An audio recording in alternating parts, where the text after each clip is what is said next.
Ang kwentong ito ay hango sa totoong buhay. Karanasan ito ni Tandang Ernie. Taong 1977, Karkar, Cebu.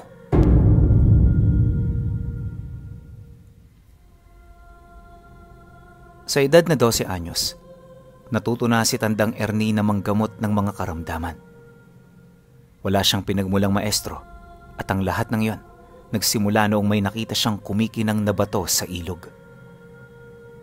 Nakuha niya ang batong yon pero paglapat nito sa kanyang kamay, bigla itong naglaho. Magmula noon, tila bang naging milagroso na ang kanyang mga kamay. At nang mapansin naman ito ng albularyo niyang lolo, itong tumulong sa kanya para magkaroon siya ng kaalaman sa mga dasal at sangkap ng mga lunas sa iba't ibang karamdaman. Isa't kalahating dekada niya itong pinag-aralan bago siya naging dalubhasa. Noon pa man, sumasama na si Tandang Ernie sa lolo niya, kaya nang pumanaw ito napakadali na lamang para sa mga tao na matanggap siya. At sa loob ng halos 30 taon, kabilang siya sa mga manggagamot na tumulong sa baryo. Aminado siya na marami siyang pinagdaanang pagsubok, ngunit dahil sa kanyang pananalig siya ay nagtagumpay.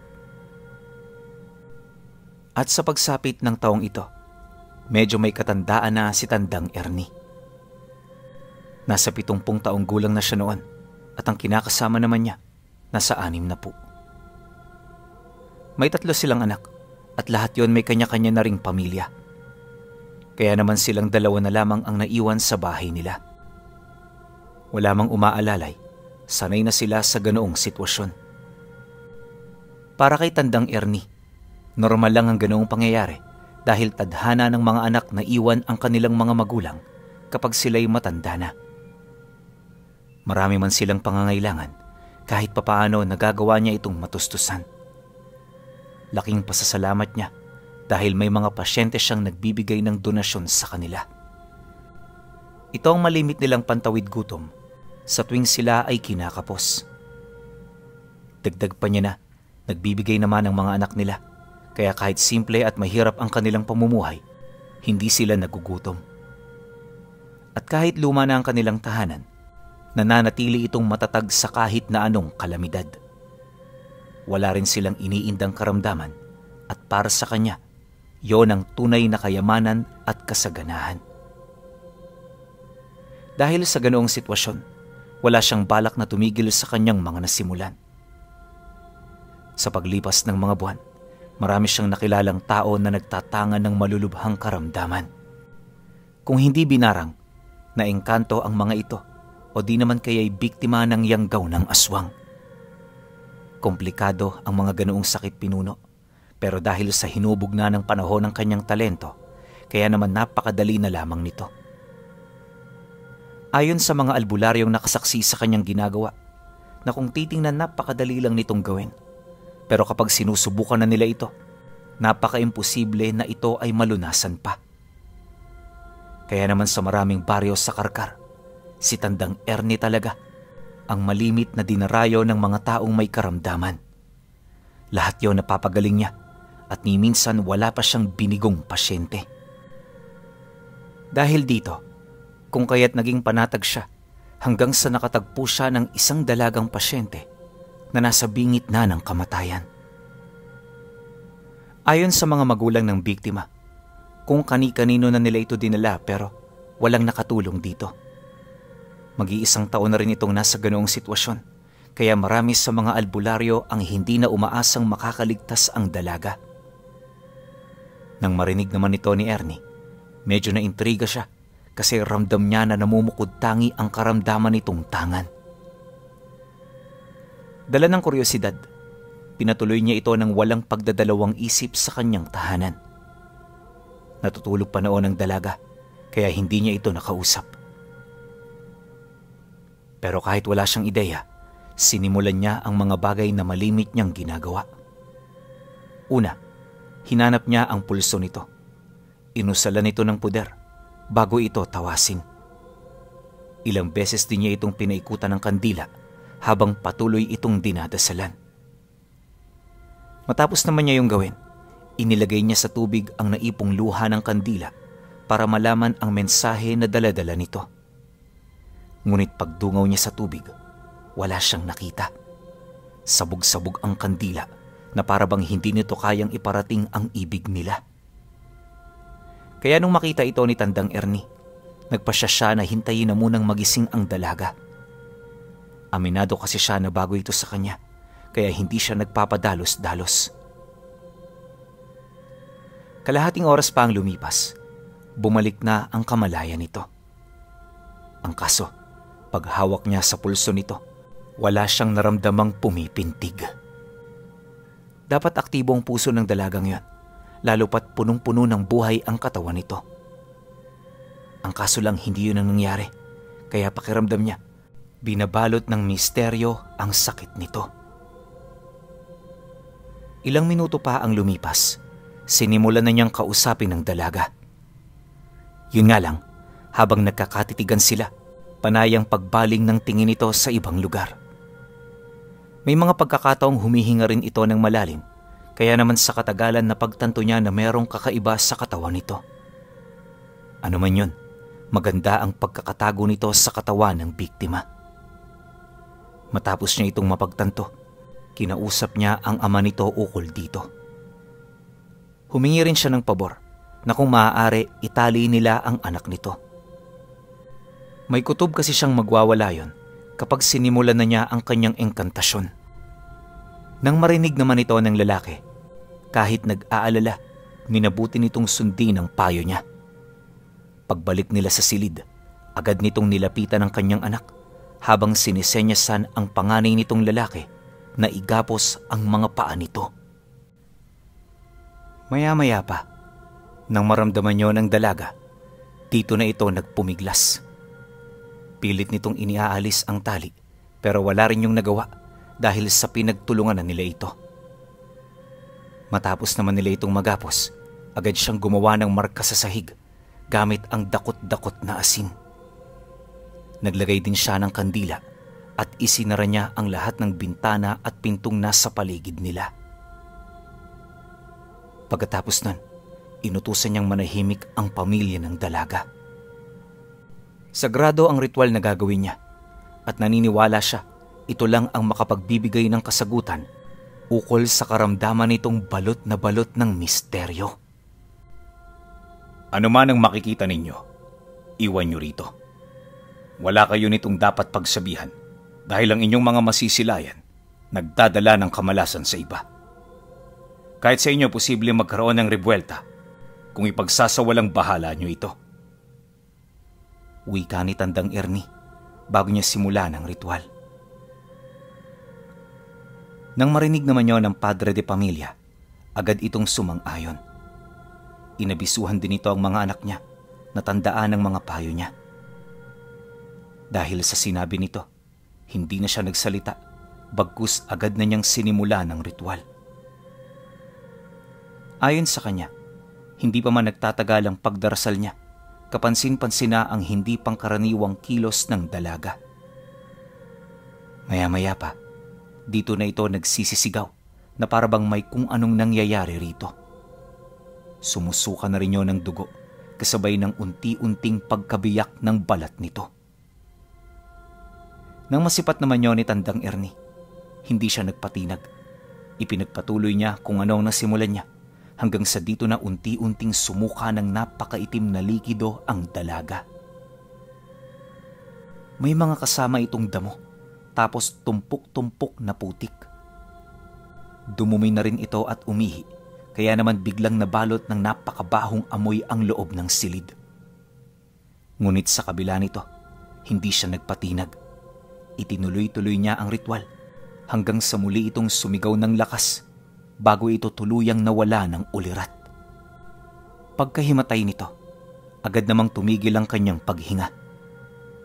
Nung mapansin ito ni Tandang Ernie, sinubukan niyang ibalik ang buhay ng dalaga pero huli na ang lahat.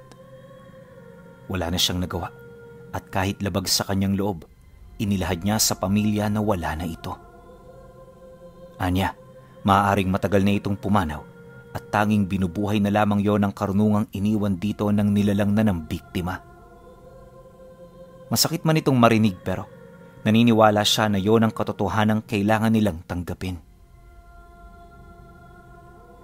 Pagkarinig naman ng padre de pamilya sa kanyang sinabi, hindi ito kaagad nakapagsalita. Ang tanging ginawa nito, tumitig sa walang buhay na katawan ng kanyang anak. Bakas din sa mukha nito ang pagkabigla, kaya imbis na magdahilan pa, minabuti na lamang niyang manahimik. Alam ni Tandang Ernie na ito na lamang ang magagawa niya para hindi na lalo mapalala ang sitwasyon. Makalipas pa ang ilang minuto, binuksan na niya ang mga nakasaradong bintana. Pagdungaw niya sa labas, nakita niya ang ilan sa kanyang mga pasyente na matyagang naghihintay. Kaya naman bago pa man malaman ng mga ito ang nangyari, sinikap niyang pabalikin na lamang yon kinahapunan. Nakinig naman ito sa kanya, kaya bago pa lumabas ang pamilya ng biktima, wala na itong nadatnang tao sa bakuran. Sa sobrang panlulumo ng mga ito, nawalan ito ng lakas para umuwi. Kaya naman ang mapagtanto ni Tandang Ernie, nagkusa na siyang bigyan ito ng silid na kanilang matutulugan pansamantala. Pagsapit ng gabi, hindi na humarap sa hapagkainan ng pamilya. Wala itong kain-kain dahil sa wala itong gana. Bawat isa nasa proseso pa ng pagdadalamhati, kaya kahit papaano nauunawaan naman niya ang mga ito. Minarapat din niyang bigyan ito ng sapat na oras, pagpapakita ng respeto sa mga pangyayari sa kanila. Kinabukasan, di pa man sumasapit ang bukang liwayway, nagpaalam na ang mga ito na aalis na. Ang kaso lang, nang mailabas ng bahay ang bangkay, may nakita silang kakaiba sa kanilang mga mata. Yung bangkay ng dalaga, unti-unting nagbago ang itsura hanggang sa maging katawan na yon ng saging. Napakaluma ng katawan ng saging na bumungad sa kanila, kaya naman medyo nakaramdam siya ng kakaiba. Ang mga ganoong pangyayari kasi, malimit na kagagawa ng mga balbal na kumakain ng sariwang karne ng patay. Tama kayo nang narinig, balbal ang umatake sa biktima. At hindi lang ito basta-bastang balbal dahil naniniwala si Tandang Ernie na nahahanay ito sa isang malakas na lahi.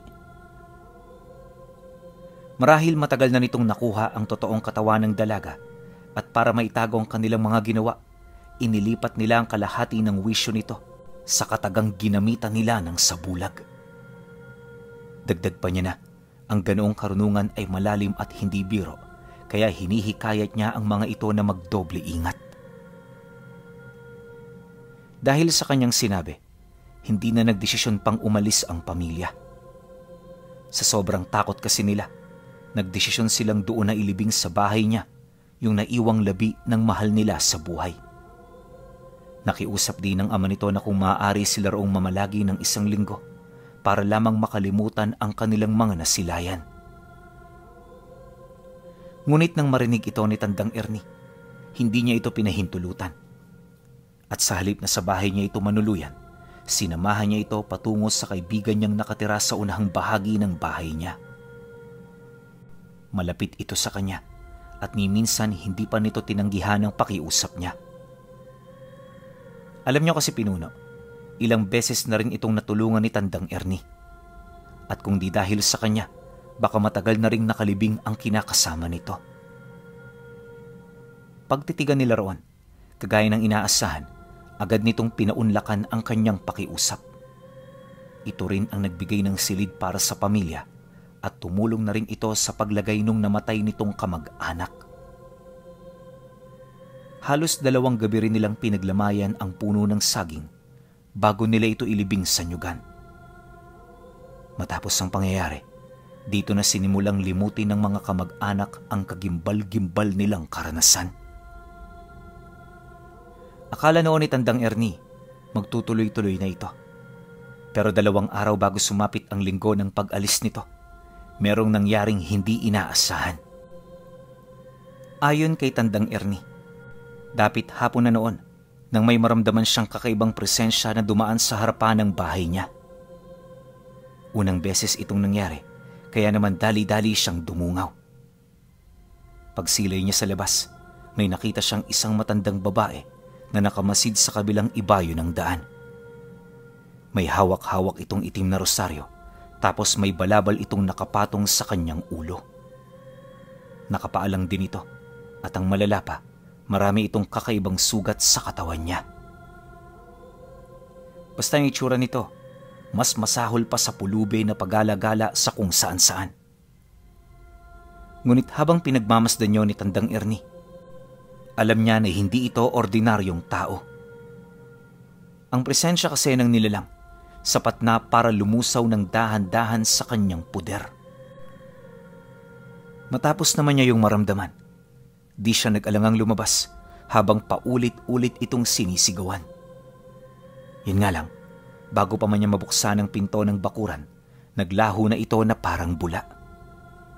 Hindi na rin niya yun nasundan na para bang nagtago ito sa kung saan. Matapos ang pangyayaring yon, agad naman siyang bumalik ng bahay. Iniwasan na rin niyang pumunta sa lugar dahil baka may mga patibong ditong naghihintay. Sa sobrang pagtataka niya, hindi na halos sumagi sa kanya yung pamilya. Akala niya kasi walang kaugnayan ang nilalang na yon sa mga ito, pero pagsapit ng gabi, habang mahimbing siyang natutulog, may pumuntang tao sa bahay niya.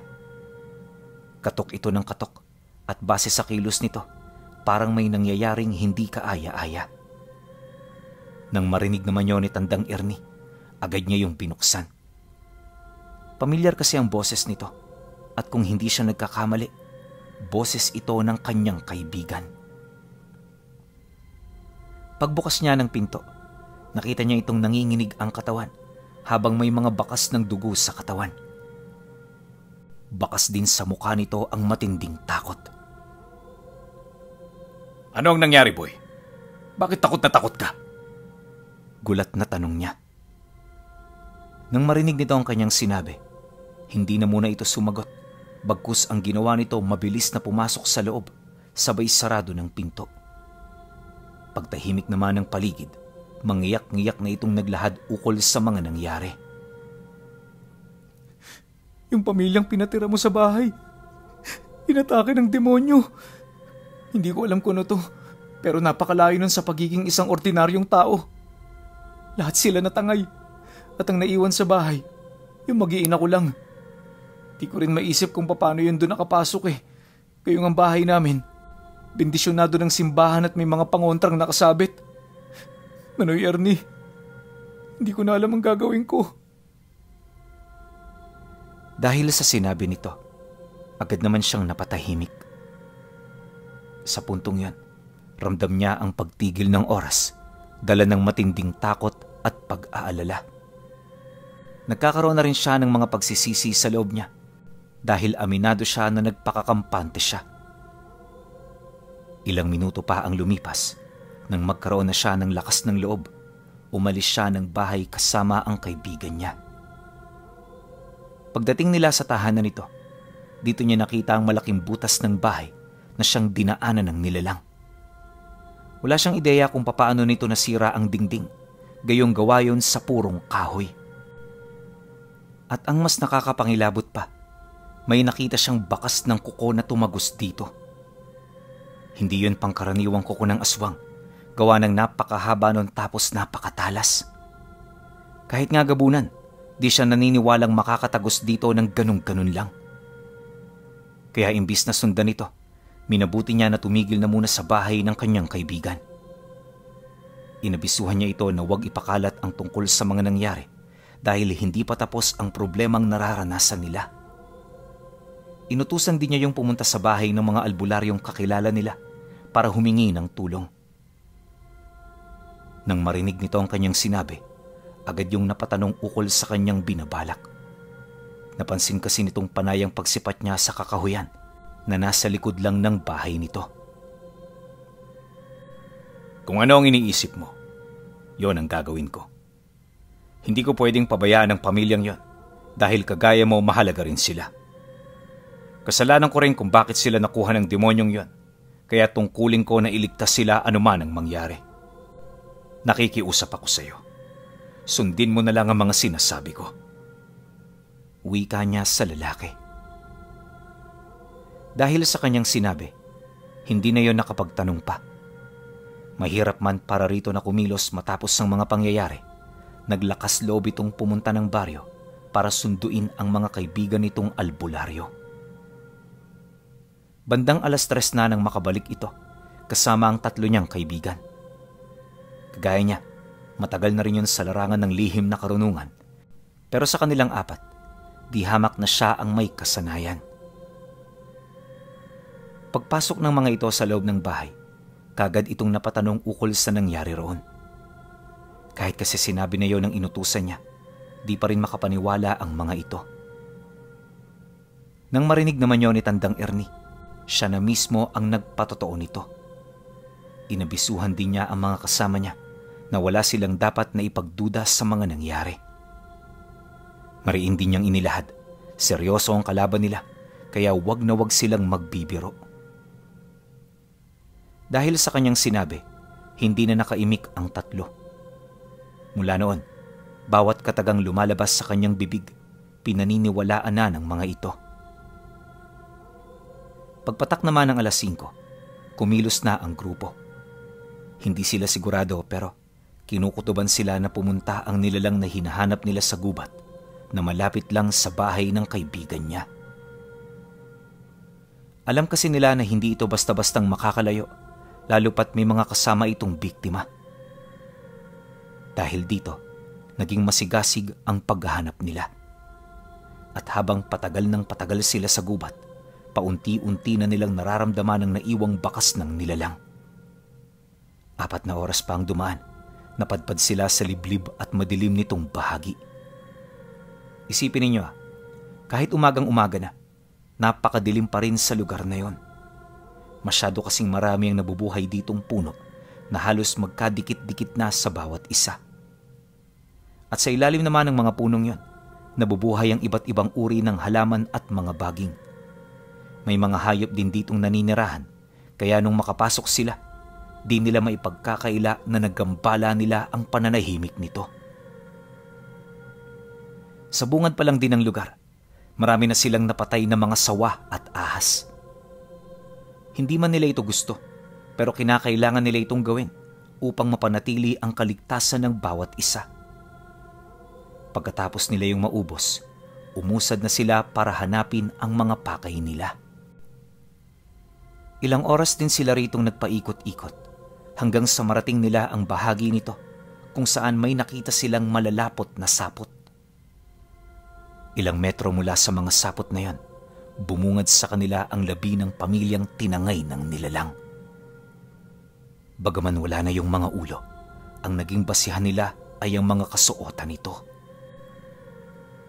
Pagsilay naman nila sa mga labi, isa-isa nila yung kinuha at inilagay sa mga dala nilang kumot. Nang maibalot na nila yon, di na rin sila nagtagal sa lugar. At imbis na hanapin pa ang nilalang na pumatay dito, sinikap muna nilang maiuwi ito. Ang kaso lang, nang akmang papaalis na sila, may narinig silang kakaibang huni ng kung anong hayop. Wala pa silang naririnig na ganon, kaya hindi na muna sila nangahas na umusad. At sa halip na tumakbo para makalayo sa lugar, minabuti nilang hanapin na muna ito. Alam ng bawat isa sa kanila na yon ang pinakamainam na gawin para hindi sila nito maunahan. Ilang minuto pa ang lumipas, nasipat na nila ang buntot nito. Ang kaso lang, dahil sa bilis nitong dumaan sa mga sanga ng puno, hindi yun gaanong naabutan ng kanilang paningin. Ngunit anuman ang nilalang na yon, paniguradong malayo ito sa isang ordinaryong hayop. Maya-maya pa, biglang binalot ng katahimikan ng paligid at kasabay nito ang unti-unting pagbaba ng nilalang. Noong una hindi nila yun namumukhaan, pero nung makababa na ito, tumambad sa kanila ang mukha ng matandang babae na nasa wangis ng mala-insektong nilalang. Parang tao naman yun kung titingnan, pero hindi yun ordinaryo. Ayon sa kanya, parang kawangis nito ang isang gagamba dahil sa mga galamay nito sa likod. May parang buntot din ito ng alupihan, tapos may mga panipit itong kagaya ng salanggam. Basta, kakaiba talaga ang itsura ng nilalang na yon. At kahit wala itong kakayahang lumipad, napakaliksi naman ito sa oras na makalapit ito sa mga puno. Yon ang ginagamit ng nilalang para lituhin ang kanyang kalaban at para magkaroon dito ng kalamangan sa kanilang kalaban. Kaya naman ang mapagtantuyo ng grupo, hindi sila kumilos ng padalos-dalos. Ang ginawa nila, pinagmasdan nila ang bawat galaw nito upang magawa nila yung mabasa at makontra. Pagkaraan pa ng ilang minutong pagmamasid, dito na nagsimulang umatungal ang nilalang. Pagbaba nito sa lupa, mabilis sila nitong sinunggaban, kaya naman dali-dali silang nagtaas ng bakod at puder. Agad din silang umilag, pero ang dalawa sa kasama niya hindi yun natakasan. Nang madarag naman ito papalayo ng nilalang, napilitan sila roong sumunod. Napakabilis nitong kumilos pinuno, kaya yung sinusundan nila, dulo na ng buntot ng nilalang. Mabuti na lang nakikita pa nila ito, kaya nagawa nila yung masundan sa unahang parte ng lugar kung saan naroon ang pinakapugad nito. Pagdating nila roon, agad na sinibat ng nilalang ang dalawa nilang kasama kasabay ng tarak ng matatalas na mga kuko sa mismong kasukasuan nito. Hindi pa yun nakontento. Inundayan niya pa yun ng saksak sa may bandang tagiliran bago sumunggab sa kanila. Inakala kasi ng nilalang na madali na lamang sila nitong matatalo, gayong nabitag na nito ang dalawa sa kanilang mga kalaban. Ngunit nang makalapit yun sa kanilang kinaroroonan, agad naman yung sinalubong ng daladala niyang tipak ng kahoy na nakuha niya sa lugar kung saan naroon ang pamilyang hinahanap nila. Para maging matibay at mapaminsala ang gamit na yan, binalutan niya ito ng dasal na siya namang naramdaman ng nilalang. Ang kaso lang pagtilapo nito papalayo, agad naman yung nakabangon. Nagtamo ito ng matinding pinsala pero hindi yun sapat para manghina ito. Pagbaling naman ito ng tingin sa kanila, muli yung umatungal kasabay ng muli nitong pagsugod. Ramdam na nila ang galit ng nilalang, gawa ng sa bawat pag-atake nito, nakakapaglikha ito ng matinding pinsala sa paligid. Alam nila Tandang Ernie na hindi nila yun masasalag, kaya naman pilit nila itong iniwasan habang naghahanap ng pagkakataon para umatake. Ganon at ganon ang ginawa nila hanggang sa kalaunan ramdam na nila ang panghihina ng puwersa nito. Kalahating oras pa ang lumipas. Nang mawala na rin ang kakayahan ng nilalang na makapaglikha ng sapot, dito na nila yun walang sawang kinumpronta hanggang sa tumama na sa katawan nito ang mga atake nila. Nang maramdaman nilang hindi na yun nakakailag ng maayos, dito na nila ibinuhos ang natitira nilang lakas hanggang sa kalaunay maligo na ito sa sarili nitong dugo. Nang masipat naman ni Tandang Ernie ang pangyayaring yan, nagmamadali naman siyang pumutol ng baging para itali sa nilalang. At upang masigurong matibay ito, binalutan niya yon ng usal at mga pamako. Paglapat naman ito sa katawan ng nilalang, dito na ito nagpupumiglas hanggang sa kalaunay lumapaypay na rin ang buo nitong katawan. Hindi nagtagal, tanging pag-aangil na lamang ang nagawa nito. Pinagmumura na rin sila nito pero hindi nila yon gaanong pinapansin. Maya-maya pa, nang mapagtanto nilang di na makakalaban ng nilalang, dito na sila unti-unting kumalma. Gusto na sana yung paslangin ni Tandang Ernie pero pinigilan siya ng kanyang asawa. Ayon dito, hawak na nila yon kaya wala na itong magagawa. Naniniwala rin itong marami silang makukuhang sikreto sa nilalang kung susubukan nila itong interogahin gamit ang kanilang mga pamamaraan. Nang marinig niya ang sinabi nito, batid niya na meron itong punto. Kaya kahit nababahala, pinili niyang magtiwala. At nang magkasundo na silang dalawa, dito na yon sinimulang pagdasala ng kasama niya. At habang abala yon sa kasalukuyan nitong ginagawa, minabuti naman niyang puntahan ang kanyang mga kasama upang ito ay matulungan. Hindi na siya nag-isip ng kahit na ano noong mga sandaling yon, basta ang nais niya, mailigtas ang dapat iligtas. Kaya naman di na sumagi sa kanyang isipan yung kasamahan nilang naiwang nag-iinteroga doon sa nilalang. Kalahating oras ang lumipas. Nang magamit na niya ang mga kasama niya, bumalik siya sa kinaroroonan nito. Ngunit pagdating niya sa lugar na yan, nakita niya na wala ng ulo ang nilalang. Naliligo na rin yun sa sarili nitong dugo, kaya ang buong akala niya, tinapos na ito ng kanyang kasama. Pero pagharap ng kasama niya, laking gulat na lamang niya nang masipat niya dito ang mukha ng matanda. Sapilitan yung tinahi sa balat nito at sa estado nito mukhang wala na yung paraan para mabuhay pa. Matapos naman niya yung masilayan, binalot siya ng matinding takot at pagkabahala. Hindi niya halos maisip kung papaano ito nagawa ng nilalang na inakala nilang talo na. Dala ng kuryosidad, kalmado niya itong tinanong sa pagbabakasakaling malalaman niya ang mga kasagutan sa kanyang mga katanungan. Ngunit nang marinig ito ng nilalang, imbis na sumagot ito ng tapat, ngumisi lang yun sa kanya habang pabalang na nagwiwika ng, "Matanda ka na, pero bata ka pa rin pagdating sa lihim na karunungan. Zia! Hindi ko sasagutin ang mga tanong mo. Dahil ang nais ko, tumatak ito sa iyo hanggang sa ikaw ay lumisan sa mundo." Pagkasambit nito ng mga kataga, mabilis naman yung lumundag sa mga kakahuyan. At sa isang kisap mata, parang bula itong naglaho sa paningin niya. Gustuhin man niyang habulin ito, sadyang wala na siyang natitirang lakas para gawin ang bagay na yon. Dumaan ang mga araw, patuloy pa rin nilang pinag-uusapan ang tungkol sa nilalang. Subalit kahit saan sila noon magtanong, pawang hindi pa rin nila malaman ang kasagutan at ang totoong abilidad ng mataas na uri ng balbal. Pero kahit na ganun, tiwala silang matatalo nila ito dahil nasa panig nila si